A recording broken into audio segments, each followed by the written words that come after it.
Bonjour à tous, j'espère que vous m'entendez bien.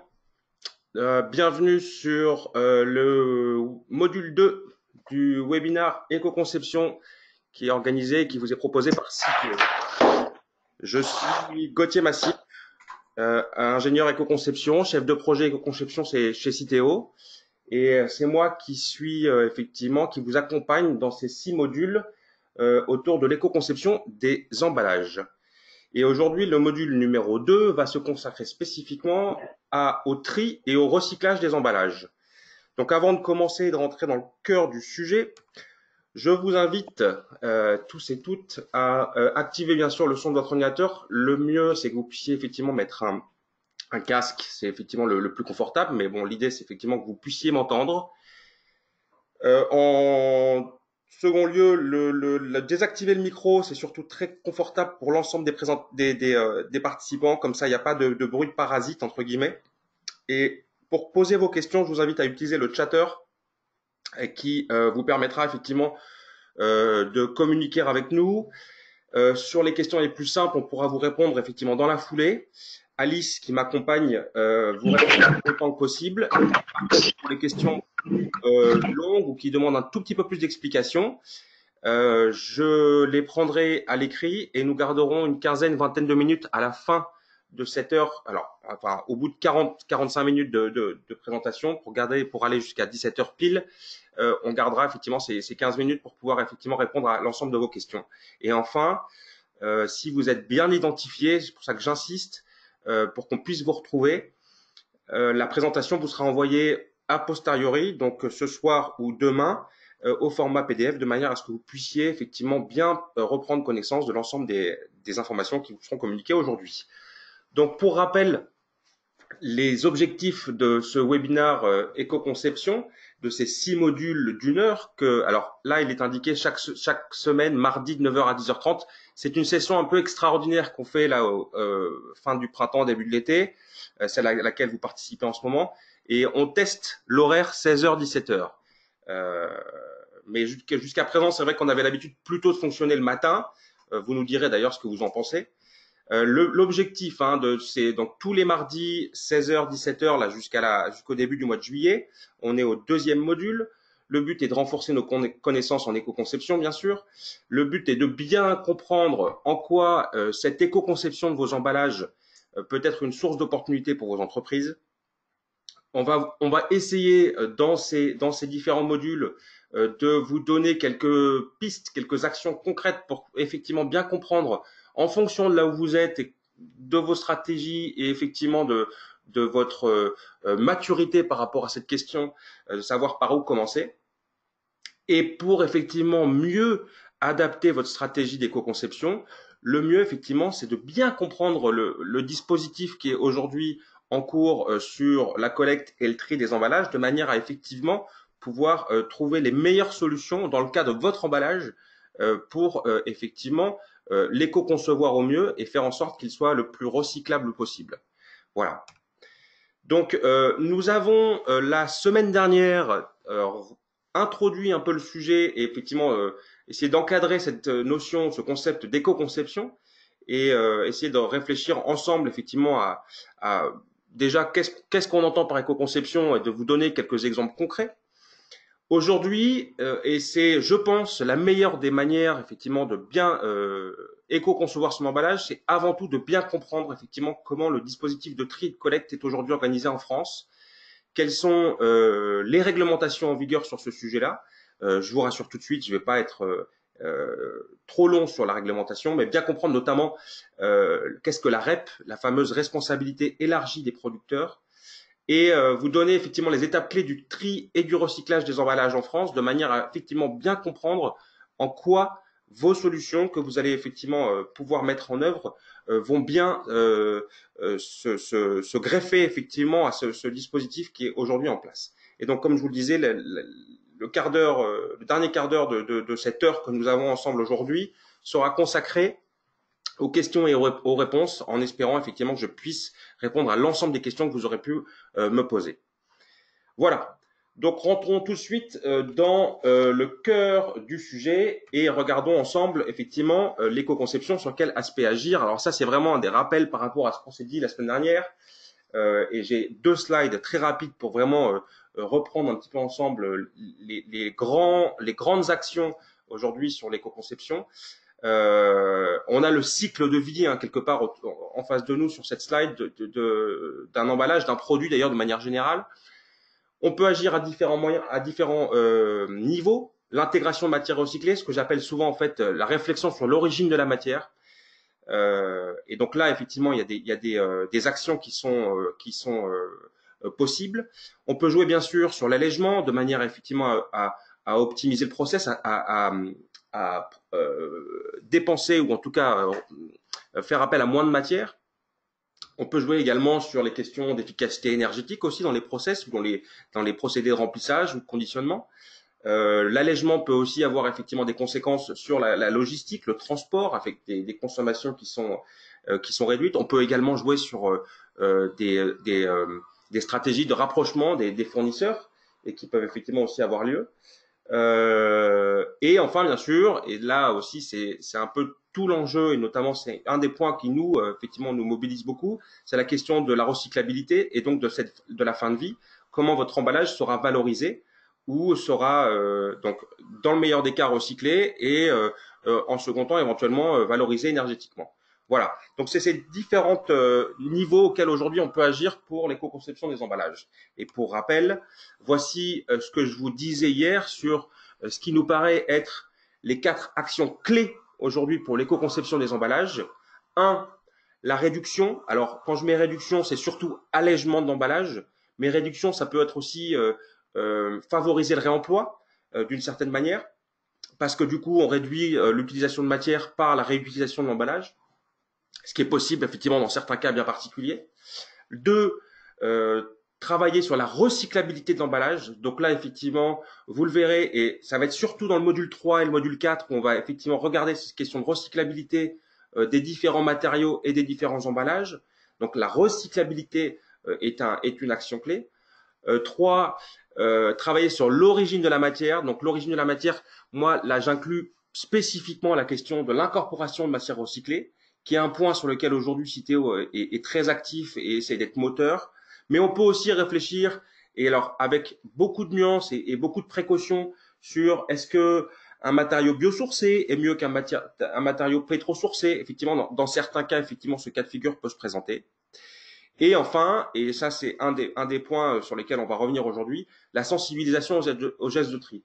Vous vous doutez bien que vous avez beau faire tout ce qu'il faut pour que votre emballage soit recyclable, si le consommateur ne le met pas dans la poubelle jaune, toutes vos actions effectivement seront réduites à néant, et c'est quand même bien dommage. Voilà.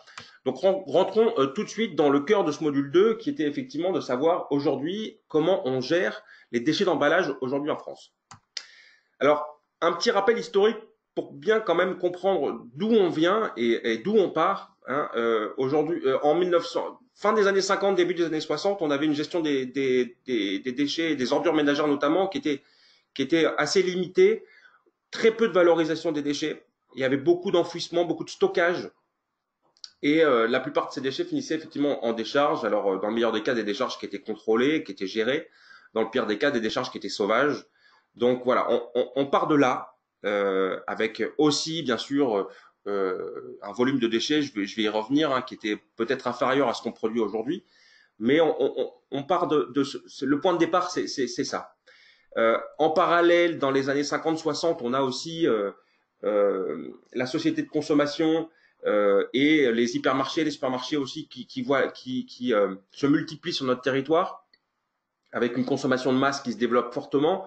On parle entre 60 et 90 d'une consommation qui croît de 4% par an.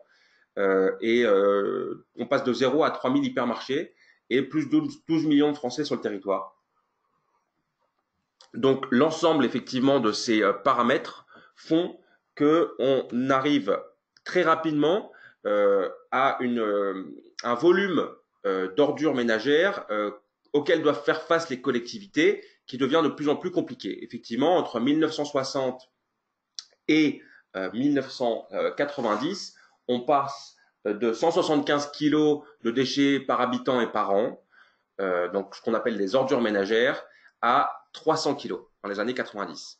Donc voilà, c'est quand même ces chiffres-là qu'il faut quand même bien garder en tête, des ordres de grandeur qui nous permettent aussi de voir que la problématique effectivement est devenue très importante et les volumes trop importants pour ne pas réfléchir effectivement à une gestion organisée et raisonnable. En parallèle, effectivement, on voit sur le plan législatif des évolutions qui voient le jour, notamment en 1975 le principe de pollueur-payeur qui est traduit dans la loi française et qui introduit la notion de responsabilité du consommateur. Donc cette loi, effectivement, rend chaque détenteur final d'un déchet responsable de son élimination. Donc dans le cas des emballages ménagers, le consommateur est effectivement le détenteur final du déchet. Or, comme on est effectivement le détenteur final du déchet, mais malheureusement, en tant que consommateur et citoyen individuel, entre guillemets, c'est compliqué pour nous effectivement de réfléchir à des solutions collectives pour la gestion de sa valorisation ou de son élimination. Et donc c'est pour ça que ce sont les communes, et donc via les impôts locaux, en fait, quelque part, indirectement, les citoyens sont responsables et financent via la fiscalité locale une gestion par les collectivités, par les communes, de ces déchets ménagers qui sont effectivement générés. Voilà, donc dans les années 70, effectivement, c'est ce principe-là qui prévaut. Mais on voit bien effectivement que le consommateur en tant que tel n'a pas le levier nécessaire pour influencer effectivement la quantité de déchets qui va être générée. Ceux qui ont la main, effectivement, c'est les industriels, les metteurs sur le marché. Et c'est pourquoi on arrive effectivement très rapidement à une notion de co-responsabilité. Effectivement, le consommateur doit assumer une part de responsabilité, mais il ne peut pas agir seul. Et l'entreprise qui met sur le marché effectivement ces emballages, enfin ces produits emballés, doit aussi assumer une part de responsabilité. Et donc c'est là que le concept de responsabilité élargie ou responsabilité étendue, ça dépend effectivement on entend les deux notions. Ce concept naît effectivement dans les années 70-80, où effectivement on arrive à répartir les responsabilités de chacun, et notamment celles des entreprises.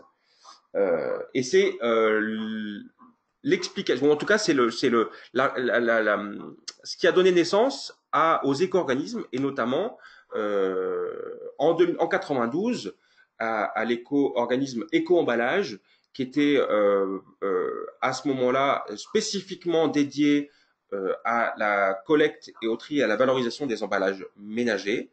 Et en parallèle, nous avions effectivement Ecofolio qui s'occupait plus spécifiquement de tout ce qui est papier graphique, c'est-à-dire magazines, flyers, journaux, etc.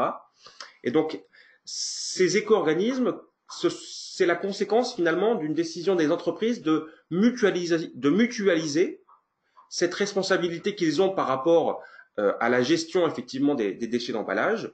Et donc, elles décident collectivement de financer le dispositif de gestion, donc de collecte, de tri et de valorisation des emballages, mais également de le coordonner en étant directement impliqué dans le conseil d'administration de ces éco-organismes.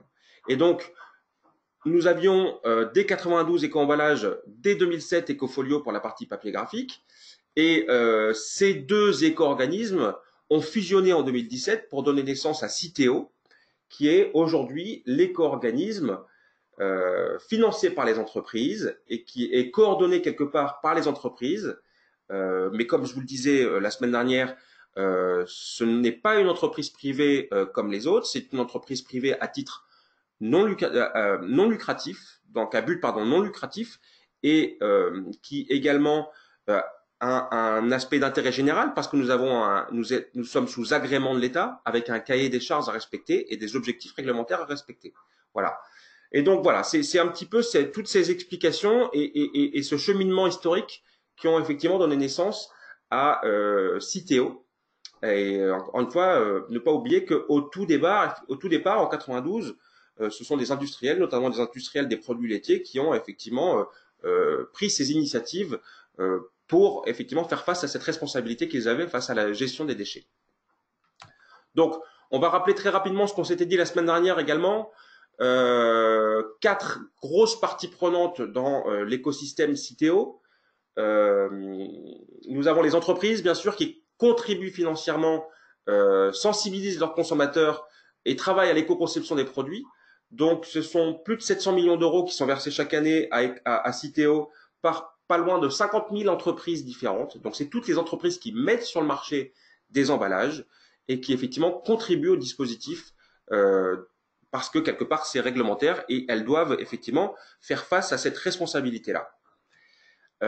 Nous avons ensuite comme partie prenante, alors ce que je vous ai pas dit pardon sur les entreprises, comment elles contribuent au dispositif, eh ben c'est un calcul qui permet effectivement en fonction du type d'emballage qui est mis sur le marché, de la masse de cet emballage, du matériau constitutif de cet emballage, effectivement c'est un calcul sur lequel on pourra revenir d'ailleurs, qui donne lieu effectivement à une contribution financière. Donc ensuite, deuxième partie prenante, nous avons les citoyens qui, par leur geste de tri, participent à l'efficacité du dispositif. Et donc là, vous voyez bien qu'effectivement, on a une marge de progrès qui est non négligeable avec 87% des Français qui disent trier leurs déchets, mais malheureusement, seulement moins d'un Français sur deux qui le font systématiquement. Et donc ça, c'est vraiment le point sur lequel, effectivement, aujourd'hui, nous, sur cette question de sensibilisation, on a vraiment une marge de progrès importante. Je vous invite également à regarder la campagne Trier ses données, qui est la campagne de communication aujourd'hui qu'on lance justement pour essayer de sensibiliser aux gestes de tri. Vous avez peut-être dû voir certains spots publicitaires ou à la radio également. On essaye de sensibiliser fortement sur cette question-là aujourd'hui. On reviendra sur cette question de la sensibilisation très rapidement dans la suite de la présentation. Nous avons également en troisième partie prenante les collectivités. Les collectivités reçoivent plus de 95% de l'ensemble du chiffre d'affaires qui nous est effectivement versé financièrement.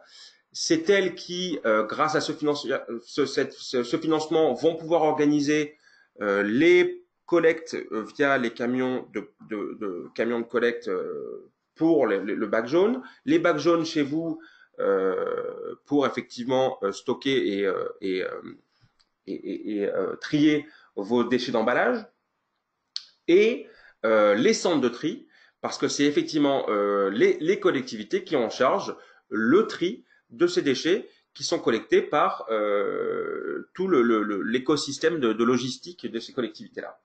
Et enfin, une fois que les matières sont triées et qu'elles sortent de centre de tri, il reste bien sûr la partie recyclage et valorisation.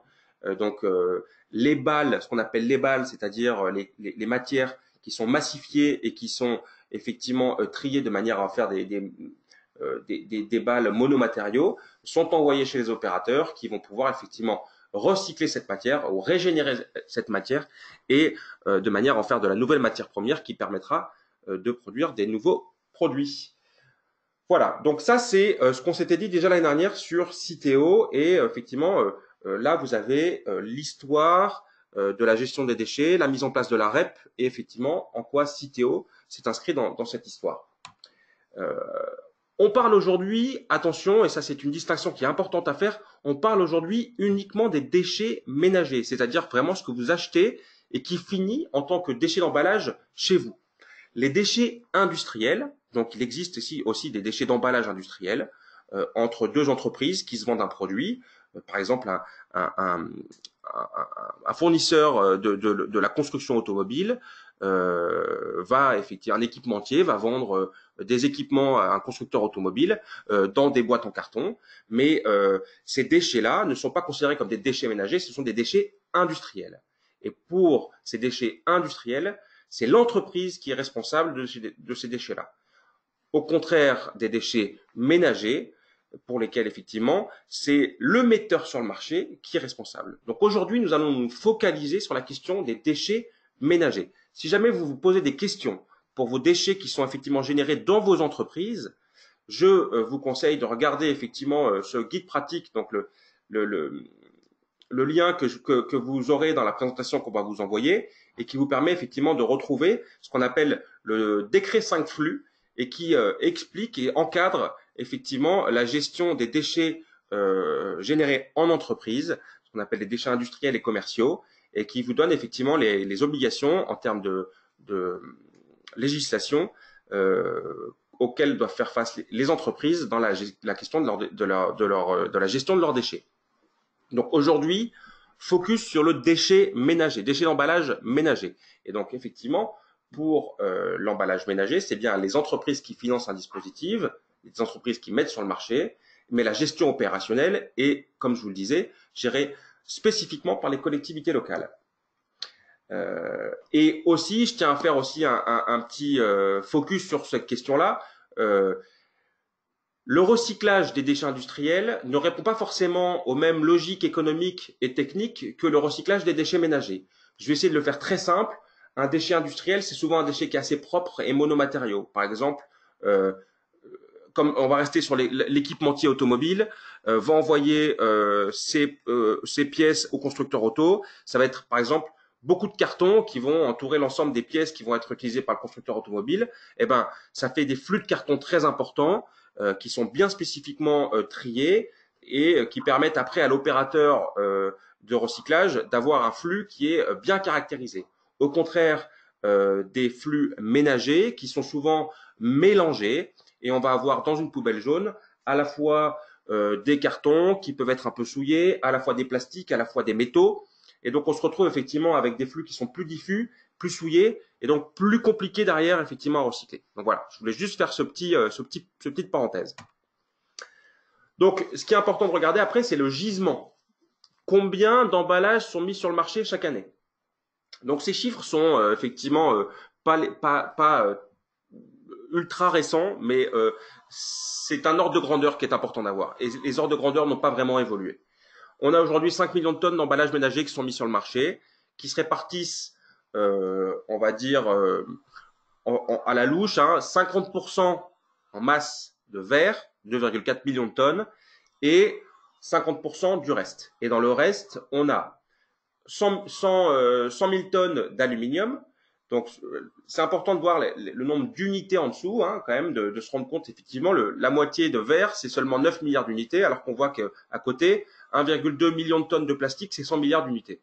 Donc, le verre, qui est un matériau qui est effectivement plus lourd, représente effectivement, en termes de gisement massique mis sur le marché, la moitié, mais par contre, en termes d'unités, on est bien loin de la moitié, bien entendu. Donc, on a, je reprends, hein, 100 000 tonnes d'aluminium, sous forme d'aérosols, de canettes, ce qu'on appelle les emballages ultra légers, que sont les films, par exemple le film que vous allez retrouver autour de votre tablette de chocolat, par exemple. Après, on a 300 000 tonnes d'acier, principalement canettes conserve. Ensuite, on passe à la partie papier-carton. Et donc là, on va avoir bien sûr tous les emballages en carton, type boîte de céréales, carton pour la vente à distance, etc. Mais on a également toute la partie briques, où le fameux Tetra Pak, qui est là effectivement un gisement non négligeable de carton, mais pas que, parce qu'effectivement dans la brique, comme vous le savez, il n'y a pas que du carton. Et enfin, nous avons 1,2 million de tonnes de plastique qui sont mis sur le marché, qui représentent près de 100 milliards d'unités. Et donc là, on a une diversité en termes d'emballage qui est énorme. Bien sûr, les bouteilles, les flacons que vous connaissez bien, la bouteille d'eau minérale, la bouteille de lessive, qui sont vraiment les emballages un peu phares et qu'on a toujours mis dans notre poubelle jaune. Mais on a également tout ce qui est souple, tout ce qui est plastique complexe, par exemple le paquet de chips. Vous voyez qu'il est effectivement aluminisé à l'intérieur, on voit que c'est des couches de plastique différentes qui sont les unes sur les autres, qui répondent effectivement à des cahiers des charges techniques bien particuliers. Les barquettes alimentaires, barquettes de jambon par exemple, ou barquettes de plats emportés, etc. Donc on a une diversité d'emballages en plastique et qui représente 1,2 million de tonnes, c'est-à-dire près de 25% du gisement total d'emballage ménager. Voilà pour le gisement. Ensuite, nous avons la question de la valorisation de ces emballages. Donc sur les 5 millions de tonnes d'emballages ménagers qui sont mis sur le marché, qu'est-ce que ça devient? On a 3,3 millions de tonnes qui sont effectivement recyclées. Donc là, c'est un bon chiffre. Je vous dis d'ailleurs que les dernières données qu'on a sont proches de plutôt de 3,5 millions de tonnes. C'est une exclusivité parce que les chiffres sont sortis aujourd'hui. On est en augmentation par rapport à ce tonnage de déchets qui sont effectivement recyclés face à un gisement qui est à peu près stable. Nous avons également 1 million de tonnes qui sont valorisées énergétiquement. Ça veut dire qu'effectivement, nous n'avons pas de filière à date de recyclage de cette fraction-là, mais par contre, ils partent dans des unités d'incinération, voire dans des unités industrielles qui utilisent ces matériaux comme combustible et donc vont permettre effectivement une valorisation énergétique. Et malheureusement, on a encore 700 000 tonnes de déchets d'emballage qui sont enfouis, stockés. Donc là, effectivement, l'objectif de Citeo, c'est de réduire ce chiffre à zéro. Mais aujourd'hui, c'est compliqué. Tout n'est pas forcément valorisable énergétiquement. Il y a encore des matériaux, effectivement, qui posent un souci en termes de substances qui peuvent être générées lors de la combustion, ou alors des installations d'incinération qui sont non existantes ou en sous-capacité par rapport aux besoins qui peuvent exister. Et donc voilà, on a encore 700 000 tonnes de déchets d'emballage qui sont enfouis. Le but, bien sûr, hein, c'est de réduire au maximum cette fraction-là. Vous avez eu en amont la possibilité de visionner ce court extrait qui donne effectivement le suivi d'un emballage en verre et voir qu'effectivement comment les choses se passent quand on met un emballage dans sa poubelle jaune. Je ne vais pas vous le passer aujourd'hui. J'invite ceux qui ne l'ont pas encore vu effectivement de jeter un œil. C'est toujours bien de voir ce qui se passe entre votre geste de tri dans la poubelle jaune et le camion de collecte et derrière le centre de tri et les opérateurs de recyclage. Mais on va passer tout de suite à la question spécifique de la collecte des emballages et de vous décrire un tout petit peu plus en détail comment on va pouvoir collecter ces emballages collectivement. Donc, ce qui est important de savoir, c'est ce qu'on appelle les consignes de tri. Quel emballage doit se mettre dans quelle poubelle? On est bien conscient qu'effectivement, il y a une certaine complexité dans le message qui vous est donné et malheureusement, on essaie de faire en sorte que ça se simplifie au maximum, mais on est bien conscient qu'il y a eu certaines consignes qui n'est pas forcément facile effectivement à bien intégrer. Jusqu'à présent, et c'est encore vrai dans une partie importante du territoire français, on demande aux gens de trier le verre dans des îlots spécifiques. Certains de vous ont accès à des poubelles en verre pour leur logement, mais encore la majorité effectivement doit mettre son verre dans des îlots de tri spécifiques. Ensuite, pour toute la partie papier, carton et métal, donc l'ensemble des emballages effectivement là, de manière assez simple sont à mettre dans la poubelle jaune. Et enfin, la fraction plastique, jusqu'à présent, la consigne de tri était de dire uniquement bouteilles et flacons. Pourquoi uniquement bouteilles et flacons? Parce que c'est souvent des emballages qui sont monomatériaux, donc PET pour la bouteille d'eau minérale par exemple, du polyéthylène haute densité pour la bouteille de lait ou du polypropylène pour la bouteille de lessive. Voilà, c'est souvent un matériau. En plus, c'est un corps qui est assez massique pour un emballage plastique, qui permettait effectivement de simplifier les opérations de collecte et de tri. Donc, pendant très longtemps, effectivement, on a demandé de mettre spécifiquement cet emballage, qui en plus représentait une fraction des emballages plastiques assez importante. On demandait de mettre spécifiquement cet emballage dans la poubelle de tri. On est en train de déployer ce qu'on appelle l'extension des consignes de tri. Certains d'entre vous, peut-être, il y a la moitié du territoire français pratiquement aujourd'hui qui est concerné. On veut simplifier le geste et on veut éviter que les gens se posent trop de questions au moment de leur geste de tri et que désormais ils se disent j'ai un emballage dans la main, emballage égale poubelle jaune. Je ne me pose plus la question de savoir si c'est une bouteille ou flacon pour du plastique, etc. Désormais, tous les emballages sont dans la poubelle jaune. Donc aujourd'hui, cette extension des consignes de tri est valable uniquement sur la moitié du territoire. On a environ 25-30 millions de Français qui sont concernés. Le but à terme, c'est-à-dire en 2022, c'est que la totalité du territoire français soit effectivement en extension des consignes de tri. Donc voilà pour la partie collecte Ce qui est important de voir, effectivement, c'est qu'on avance sur la simplification du geste. Attention, ça ne veut pas dire que tout ce que vous mettez dans votre poubelle jaune sera recyclé. Le but, c'est de massifier effectivement ce qu'on va mettre dans sa poubelle jaune, qu'on ne se pose plus de questions, qu'il n'y ait plus de confusion, et que tout ce qui est recyclable effectivement dans cette fraction-là, on puisse aller le chercher au moment du centre de tri. Donc voilà, l'extension, elle a lieu depuis 2012 et on est en constante évolution. Début 2019, c'est une grande partie de l'agglomération d'Île-de-France qui a effectivement passé en extension des consignes de tri. La ville de Paris, par exemple, aujourd'hui, on permet à l'ensemble des Parisiens de mettre tous leurs emballages dans la poubelle jaune. Le but, effectivement, comme je vous le disais, c'est de créer un effet positif d'entraînement sur tous les matériaux. Et tout ça, effectivement, doit s'accompagner par vous imaginez bien que ça veut dire des collectes supplémentaires en termes logistiques, ça veut dire des volumes supplémentaires à traiter au niveau des centres de tri, des fractions nouvelles effectivement potentiellement à massifier, à trier. Donc là, c'est un changement qui est progressif et le but étant, aujourd'hui, 100% des Français ont bien accès à la collecte sélective, mais le but c'est que 100% des Français en 2022 aient effectivement une collecte sélective, mais en plus qu'elle soit simple, qu'on ne se pose plus de questions et qu'on n'ait plus de confusion. Pourquoi c'est important de sensibiliser les consommateurs et donc vos clients au geste de tri? Déjà, ça crée de la valeur en leur apportant une certaine utilité par rapport à ce geste citoyen.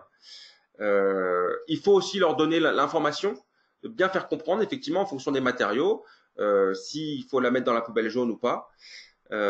C'était vrai notamment quand c'était encore les bouteilles et flacons uniquement qui étaient à recycler. Mais c'est encore vrai pour dans certains produits qui ne sont pas des emballages. Effectivement, il faut quelquefois bien préciser parce qu'il peut y avoir des confusions qui sont faites.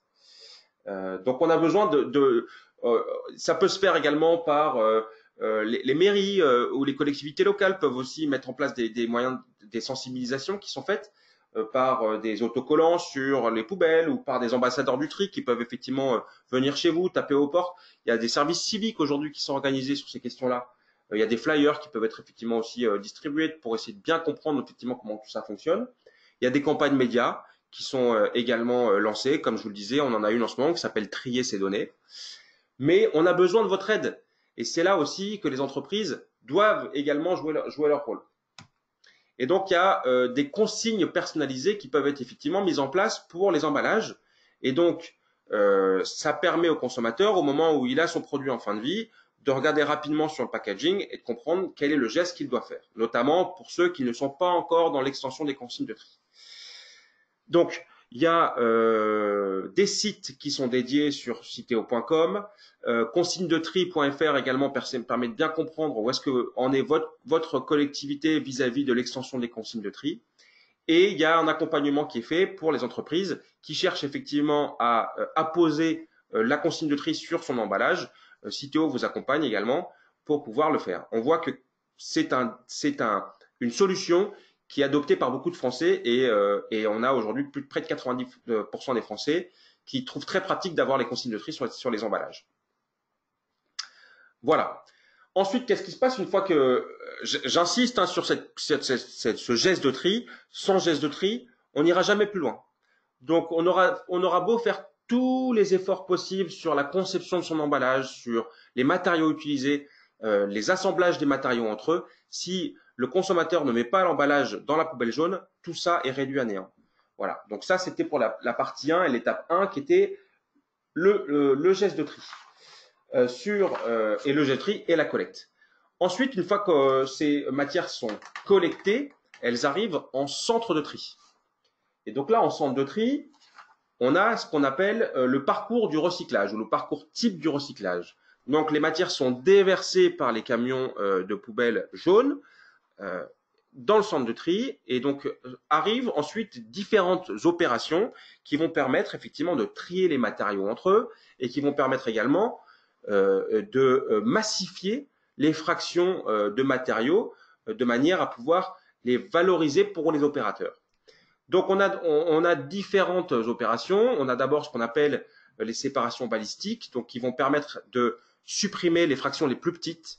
Les raisons pour ça, c'est que c'est des fractions, les plus petites fractions sont souvent très difficiles effectivement à capter, mais également il y a des dangers pour les opérateurs. Malheureusement, on a euh, un, un nombre d'exemples de cas très particuliers de choses qu'on trouve dans les bacs jaunes. Alors, je ne vais pas vous faire une liste exhaustive, mais malheureusement, on peut trouver par exemple des choses très préoccupantes comme des seringues. Donc, certains accidents nous ont fait prendre des décisions de supprimer les emballages de trop petite taille ou les fractions de trop petite taille de manière à éviter ce genre de risque. Donc, on a d'abord cette première séparation balistique qui peut se faire souvent par l'intermédiaire d'un trommel qui est une genre de grosse machine à laver avec des trous de diamètre différents sur les côtés et en fait vont rester dans ce trommel les emballages les plus volumineux et les plus petits vont tomber dans les trous dont je viens vous parler. On a également des séparations balistiques aussi qui peuvent avoir lieu et qui permettent de séparer les corps creux, donc corps creux, c'est-à-dire avec une géométrie en 3D, et les corps plats. Et donc plat, c'est tout ce qui va être plastique souple ou papier ou carton, etc. Je vois certaines questions passer là tout de suite sur effectivement est-ce que les emballages, les petits emballages sont définitivement perdus? Non, il y a dans ces fractions qui sont effectivement envoyées au refus, il peut y avoir une deuxième chance qui est donnée. C'est de plus en plus fréquent. On essaie d'aller quand même récupérer ce qui est valorisable dans ces fractions les plus petites. Donc, on a de la perte, c'est évident, mais on essaie d'aller récupérer au maximum effectivement les matériaux qui sont valorisables. C'est vrai notamment par des actions sur les petits aluminiums ou les petits aciers. On va essayer d'aller chercher justement il y a eu notamment, sans citer de marque, une marque de café qui vend des dosettes et qui a mis en place tout un tas d'actions pour aller récupérer justement dans ces fractions de petits aluminiums, de petits déchets, les aluminiums de manière à aller valoriser cette fraction-là. Donc ensuite, on a sur les fractions les plus importantes ce qu'on appelle le tri des métaux. Donc là, c'est très simple. Hein, les aciers, c'est magnétique. Donc là, il y a tout simplement un aimant qui permet d'aller capter l'ensemble des aciers. Et on a ce qu'on appelle les tris à courant de Foucault pour la partie aluminium. Donc les machines à courant de Foucault sont des machines avec un dispositif technologique qui est pas qui permet en fait de repousser les fractions d'aluminium et de les trier bien spécifiquement. Ensuite, pour le reste, on va avoir des tris optiques, c'est-à-dire qu'en fait, on a un infrarouge qui va capter une signature matériau, une signature de résine, et qui va effectivement pouvoir déterminer si c'est une bouteille en PET, si c'est une bouteille de lessive en polypropylène, si c'est, etc. Voilà. Juste en ayant un tapis qui roule à une certaine vitesse, des matériaux qui sont bien étalés dessus, et avec des buses pneumatiques, ils vont souffler effectivement les matériaux et les mettre effectivement dans différents îlots de tri qui vont permettre de massifier les matériaux entre eux. Donc là, c'est vraiment le tri optique. Et enfin, il peut y avoir en complément du tri manuel qui est fait pour récupérer des fractions qui n'ont pas été récupérées ni dans les métaux ni dans le tri optique et qui méritent effectivement qu'on les mette de côté pour une valorisation bien spécifique. Et ensuite, l'ensemble de ces matériaux qui sont triés, massifiés, sont mis en balle, c'est-à-dire qu'on va les compacter dans un genre de cube massifié et qui sera effectivement plus simple derrière pour les opérations de transport jusqu'aux opérateurs de recyclage. Voilà, donc ça c'est le schéma classique dans un centre de tri. Gardez en tête qu'on a aujourd'hui pas loin de 180 centres de tri sur le territoire français. Chaque centre de tri est différent. Chaque centre de tri a des capacités en termes de tonnage à traiter qui va être différentes. Les technologies mises en place peuvent être différentes. Donc malheureusement, on n'a pas une typologie de centre de tri avec une techno et donc un emballage qui sera trié systématiquement de la même manière dans tous les centres de tri. On essaye bien sûr d'uniformiser entre guillemets quelque part les technos, les solutions de tri, etc., de tri optique, etc. Mais c'est pas évident parce que chaque collectivité ne s'équipe pas forcément au même moment. En fonction du volume qu'on a traité, on ne s'équipe pas forcément des mêmes machines. Donc voilà, ça c'est le schéma, le parcours type. Gardez en tête qu'effectivement, il peut y avoir des variations en fonction des centres de tri. En sortie de centre de tri, on a 8 flux spécifiques, 8 flux bien particuliers. Ça, c'est avant l'extension des consignes de tri. Hein.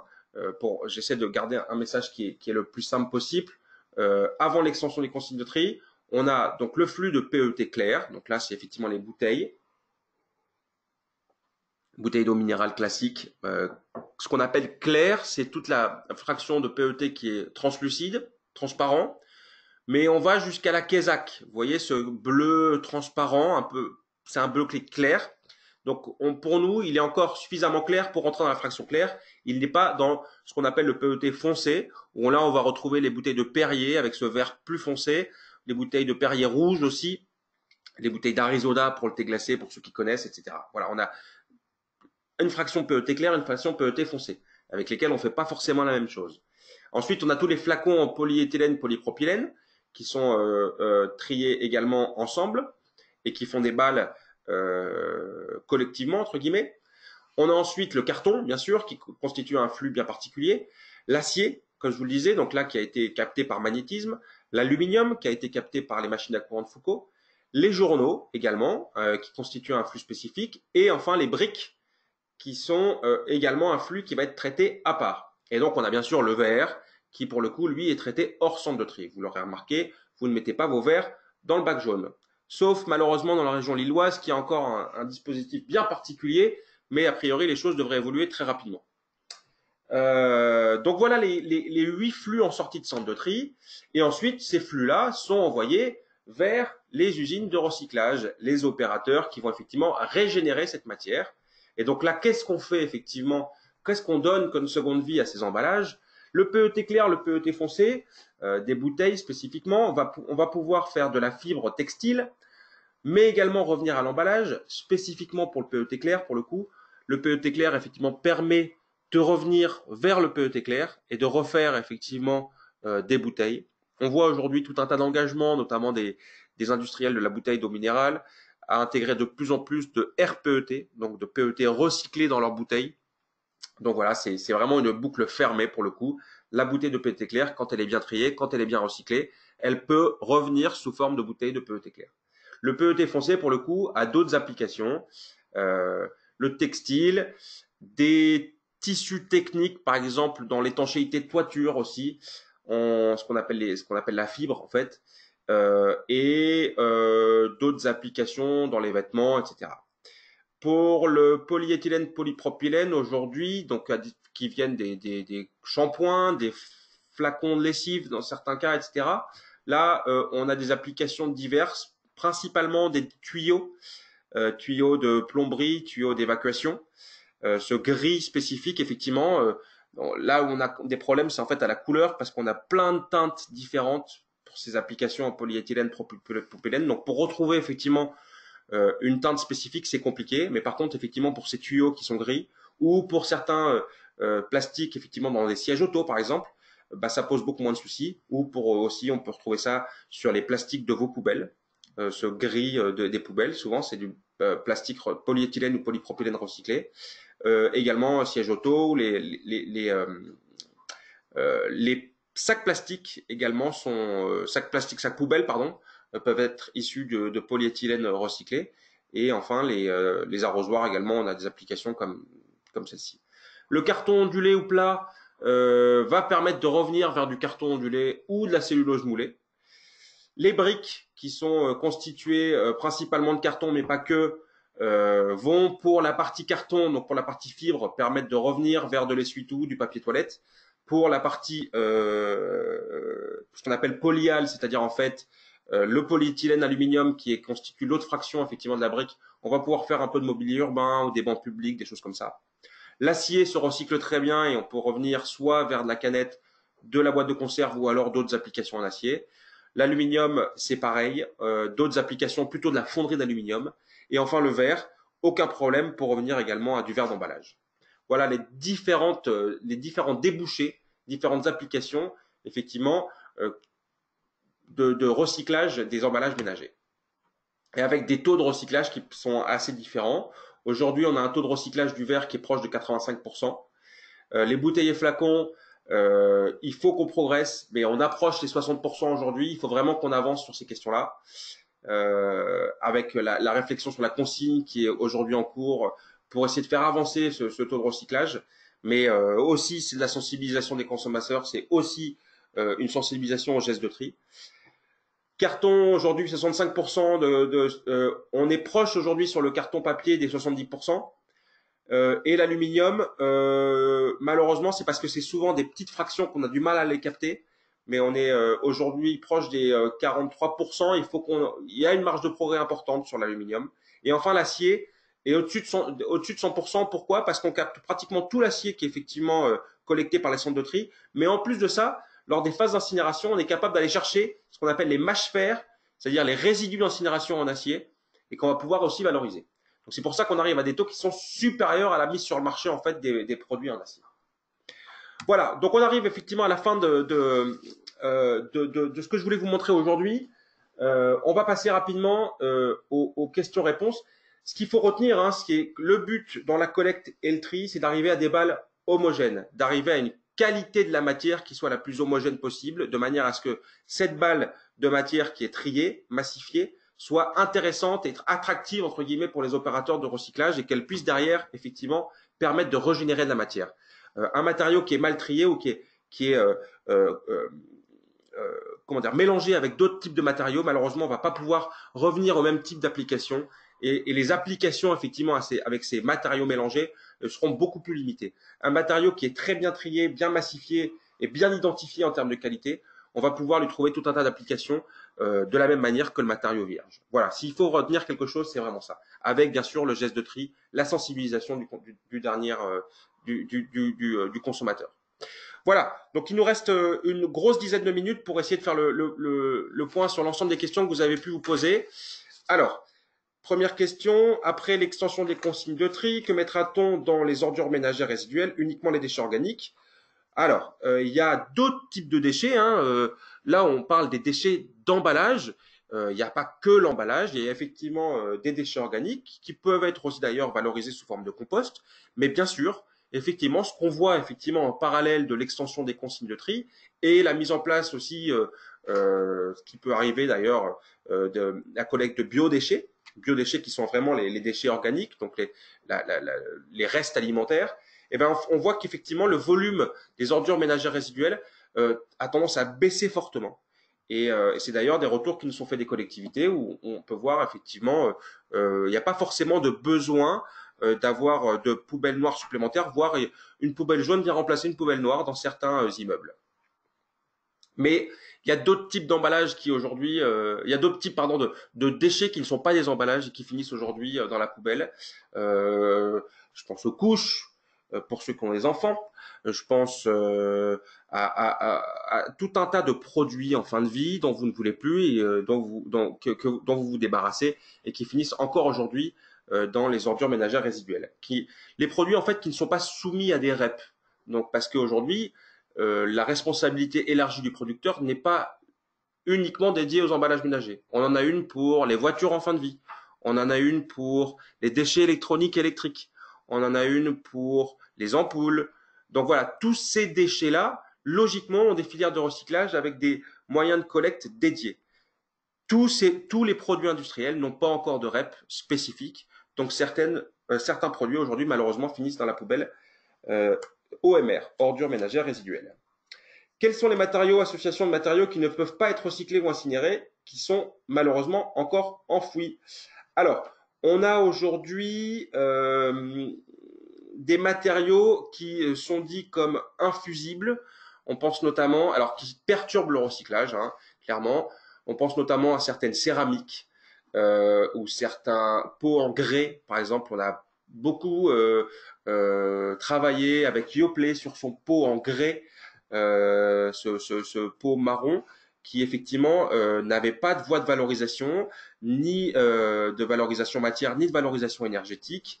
On pense notamment par exemple à la céramique, un bouchon, par exemple sur les bouchons de limonage, de bouteilles de limonade en verre, avec les systèmes de fermeture en acier, et on a souvent ce bouchon en céramique. Là c'est pareil, ce type de matériau-là, aujourd'hui on n'en fait rien et c'est très compliqué à les récupérer. La majorité des emballages peuvent être incinérés, hein. Même les emballages les plus complexes, on arrive encore à les récupérer effectivement de l'énergie via la valorisation énergétique.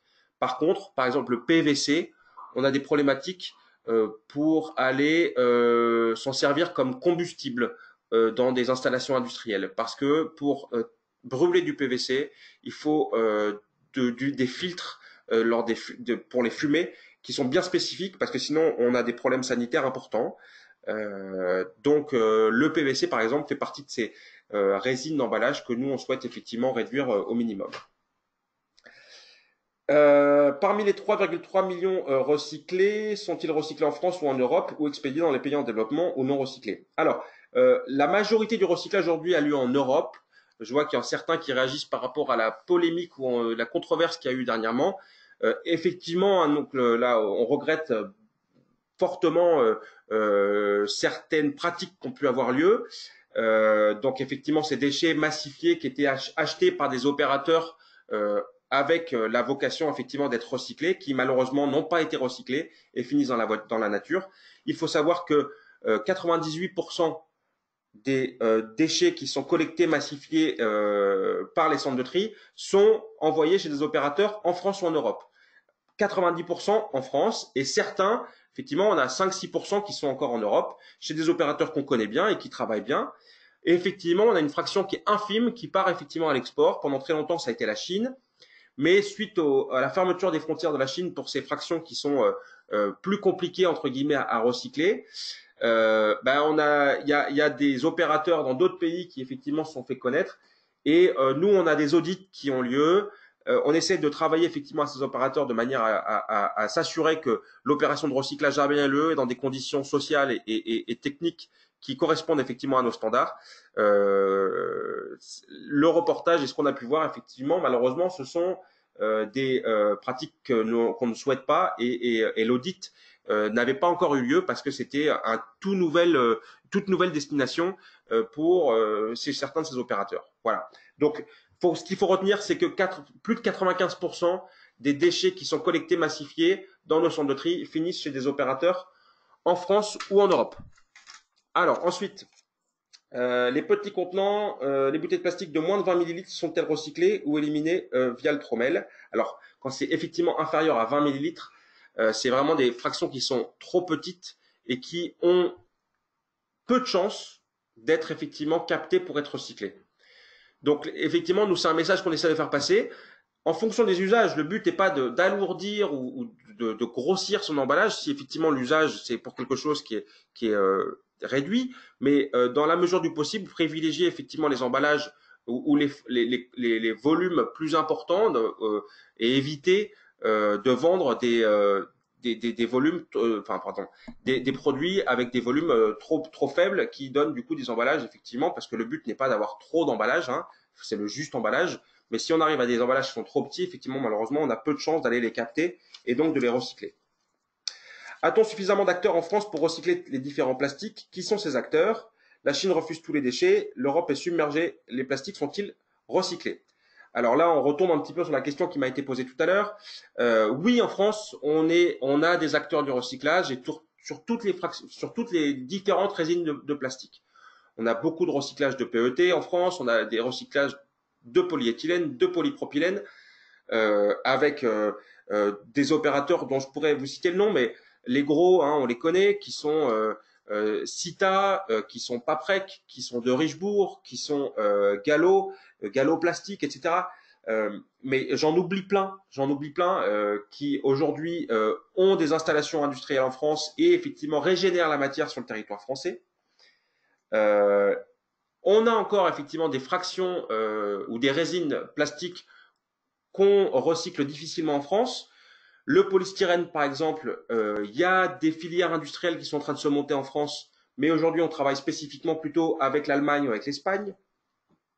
La Chine refuse effectivement certaines fractions de déchets qui sont pas suffisamment bien triées ou certaines qualités effectivement de balles qui sont pas suffisamment bien triées. Mais aujourd'hui, les déchets ménagers, d'emballage ménager générés sur le territoire français sont principalement triés et recyclés sur le territoire français. Voilà. Ensuite, le tri optique pourrait-il trier ces emballages flexibles complexes par matériaux? Alors oui, bien sûr, hein, les fabricants de machines optiques essayent de travailler également sur comment on oriente les emballages complexes multimatériaux et pour essayer de faire en sorte de les envoyer vers la fraction qui est la majoritaire le multimatériau, de manière à aller récupérer le maximum de matière.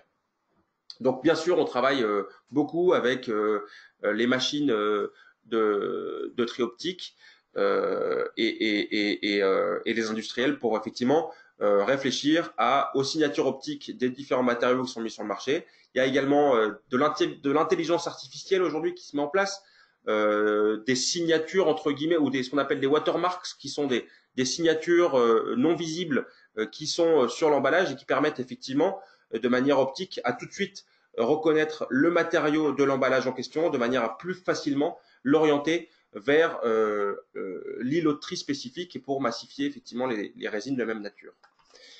Ensuite, d'autres questions. La fibre textile plastique génère-t-elle une pollution microplastique? Alors, dans la fibre, on a effectivement la fibre à destination de l'habillement.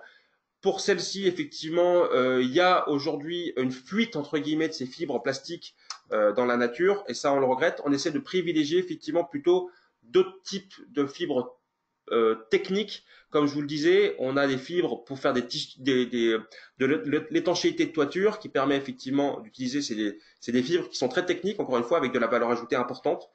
Donc oui, mais encore une fois, le PET recyclé sous forme de textile pour l'habillement, c'est une fraction qui est quand même minoritaire dans le recyclage du PET. La majorité du PET recyclé part spécifiquement pour, par exemple, on va avoir des couettes. Là, pour le coup, on a les fibres qui sont effectivement bien contenues dans la housse, voire même le tissu qui entoure le rembourrage. Et bien sûr, comme je vous le disais, le PET clair, on a aujourd'hui une boucle fermée qui s'établit très bien, qui permet de recycler le PET clair en PET clair. Comment le tri entre le PVC et le PET est-il fait? Tous les deux transparents. Alors oui, tous les deux transparents, mais tous les deux avec une signature optique bien spécifique. L'infrarouge, donc c'est ce signal qui est effectivement envoyé par les machines de tri optique, permet de bien reconnaître un PET d'un PVC. Donc là-dessus, pas de souci. Pouvez-vous nous conseiller une formation à l'éco-conception certifiante? Alors, sur ce point-là, je me demande si c'est pas quelqu'un qui m'a envoyé un mail et auquel j'essaie de répondre. Si c'est vous, nous allons vous répondre. Si c'est pas vous, je n'ai pas de réponse à cette question pour l'instant. Citeo est en train de développer une offre de service, notamment pour aller plus loin dans ce qu'on fait aujourd'hui. Et vous proposez effectivement des formations spécifiques à votre entreprise, à vos produits, à vos emballages et qui seraient certifiantes. J'ai pas de réponse à vous apporter aujourd'hui. J'espère que j'en aurai très rapidement dans les jours qui viennent. En tout cas, j'ai bien vu que c'était vous. J'ai bien vu votre mail et je tâche d'y répondre au plus vite. Le verre à boire vaisselle peut-il être recyclé? Alors souvent, ce qu'on dit, c'est que ce sont les verres sodocalciques qui sont recyclables. Les verres sodocalciques, ce sont les verres classiques pour l'emballage, pour les pots, pour les bouteilles, etc. Les verres ménagers, pour la majorité, ne sont pas sodocalciques. C'est pour ça d'ailleurs que souvent qu'on dit un verre cassé, c'est dans la poubelle tout venant, c'est pas dans la poubelle jaune, enfin ou en tout cas c'est pas dans la poubelle de tri pour le verre, parce que souvent les verres pour boire, ou notamment les verres à vin, sont des verres qui sont non sodocalciques, qui sont des verres cristal bien spécifiques, effectivement, qui n'obéissent pas exactement au même cahier des charges et qui peuvent perturber le recyclage du verre emballage.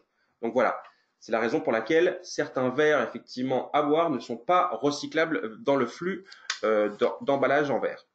Les verriers communiquent sur 75% de taux de recyclage, nous donnons 85%. Comment expliquer cette différence? Alors, peut-être que les verriers communiquent sur le verre dans son ensemble. Le verre, c'est pas uniquement le verre de l'emballage. Il y a du verre dans d'autres types d'applications. Les pare-brises des voitures, les vitrages des fenêtres, certaines façades vitrées également, etc., etc. Aujourd'hui, pour ce qui concerne le gisement d'emballage ménager par rapport à ce qu'on récupère et ce qu'on recycle dans la fraction verre, on a effectivement un chiffre de 85%. Dernière question, et après on arrivera pile poil à 17h. Pour un emballage complexe, 51% papier, 49% polyéthylène, comment l'emballage est-il trié avec les papiers carton? Alors, On dit que dès que la fraction majoritaire, c'est-à-dire plus de 50%, est en papier carton, on peut considérer que l'emballage est majoritairement en carton et donc recyclable de ce point de vue-là. Mais c'est uniquement la fraction papier carton qui sera recyclée, donc les fibres de cellulose.